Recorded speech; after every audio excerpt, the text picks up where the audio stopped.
সংস্কৃত কক্ষাতে সকলকে স্বাগত জানাই। আমি সুরজিৎ রয়। আজ তোমাদেরকে কয়েকটা অশুদ্ধি সংশোধন নিয়ে আলোচনা করব। তোমরা কতগুলো প্রশ্নের সঠিক উত্তর দিতে পেরেছো তা অবশ্যই কমেন্ট করে জানাবে। প্রথম প্রশ্নটা দেখো কি বলছে, তুম কুসুমপুর যাও। এখানে আছে ত্বং কুসুমপুরম গচ্ছ, তং কুসুমপুরম গচ্ছ, তং কুসুমপুরম গচ্ছেত, তাং গচ্ছেত কুসুমপুরাম। তাহলে কোনটা হবে সঠিক উত্তর? ঝটপট বলে ফেলো। তুমি মানে কুসুমপুর যাও, এখানে এরকম বলতে চাইছে মানে কি, এখানে অনুরোধ করা হচ্ছে, তাই তো? যেহেতু এখানে অনুরোধ করা হচ্ছে তুমি কুসুমপুর যাও, তাই জন্য কি হবে, তম কুসুমপুরম গচ্ছ। তাই সঠিক উত্তর হয়ে যাবে তম কুসুমপুরম গচ্ছ।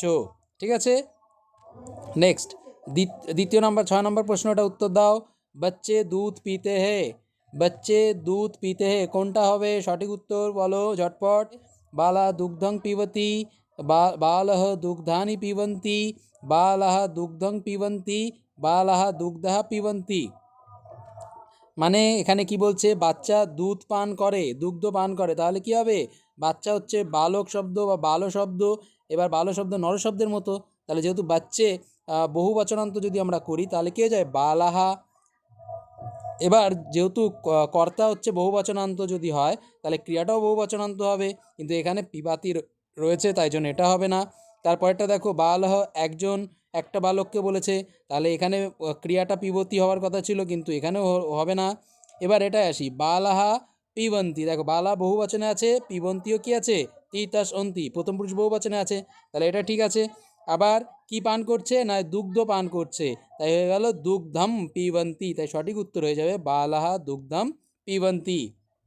নেক্সট झटपट বলে ফেলবে, বালক বালক কো লड्डू अच्छा लगता है। একদম সহজ, বলো বালক কো লड्डू লड्डू अच्छा लगता है। তাহলে কি হবে, আমরা জানি হচ্ছে যেটা পছন্দ হয় সেটা রুজ ধাতুর প্রয়োগ করি, আর রুজ ধাতুর প্রয়োগ করলে তোমাদের কি হয়, রুচ্চার্থনাং প্রিয়মানয় সূত্রানুসারে রুচ ধাতুর প্রয়োগে কার চতুর্থী বিভক্তি হয়। এবার কার চতুর্থী বিভক্তি হয়, চতুর্থী বিভক্তি যে পছন্দ করে তার চতুর্থী বিভক্তি হয়। তাহলে এখানে পছন্দ কে করছে, বালক লাড্ডু পছন্দ করছে, তাহলে বালকটি হয়ে যাবে চতুর্থী বিভক্তি। তাহলে কি হয়ে যাবে, বালকায়, বালকায় মোদকম রোচতে। তাই সঠিক উত্তর হয়ে যাবে অপশন বি।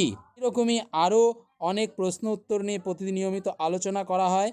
তোমরা যারা বিপিএসসি টিআরই 4-এর জন্য প্রস্তুতি নিচ্ছ তোমাদের জন্য কিন্তু আমাদের অনলাইন ক্লাস শুরু হয়ে গেছে। এরকমভাবে কিন্তু রেগুলার আমাদের চর্চা হতে থাকে প্রতিদিন। অশুদ্ধি সংশোধন, আনসিন এবং প্রত্যেকটা টপিক কিন্তু ধরে ধরে চর্চা হতে থাকে। তাই যদি ভালোভাবে প্রিপারেশান নিতে চাও তাহলে অবশ্যই নিচে দেওয়া এই নাম্বারে আমাদের সঙ্গে যোগাযোগ করো এবং আমাদের অনলাইন ক্লাসটা শুরু করে দাও।